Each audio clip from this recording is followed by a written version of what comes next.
একদিন এক যুবক মসজিদের পাশে বসে কান্না করছিল। চোখে ছিল হতাশা আর মনে ছিল অস্থিরতা।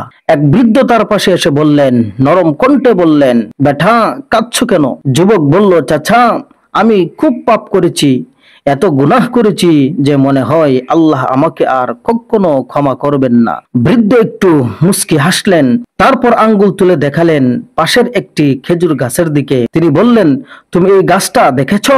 এটা কিন্তু একদিনে বড় হয়নি, প্রতিদিন পানি দিতে হয়েছে, যত্ন নিতে হয়েছে, সময় দিতে হয়েছে। তারপর একদিন দাঁড়িয়েছে মাথা উঁচু করে। তোমার তাওবাও ঠিক এই গাছটার মতো। হয়তো আজ তুমি দুর্বল, কিন্তু যদি প্রতিদিন একটু একটু করে ফিরে আসো আল্লাহর দিকে, তবে একদিন তুমিও এই খেজুর গাছের মতো শক্ত হয়ে উঠবে ইনশাআল্লাহ। আল্লাহ তো বলেছেন, হে আমার বান্দারা, যারা নিজেদের উপর সীমা অতিক্রম করেছো, তোমরা আল্লাহর রহমত থেকে নিরাশ হয় না। নিশ্চয় আল্লাহ সমস্ত গুনাহ ক্ষমা করে দেন। সূরা জুমার আয়াত নম্বর 53। যুবক চোখ মুছলো, তারপর মুখে হাসি ফুটলো। সে বলল, চাচা আমি আজ থেকেই চেষ্টা শুরু করব, আমিও একদিন খেজুর গাছের মতো মাথা উঁচু করে দাঁড়াবো, আল্লাহর কাছে ফিরে যাব।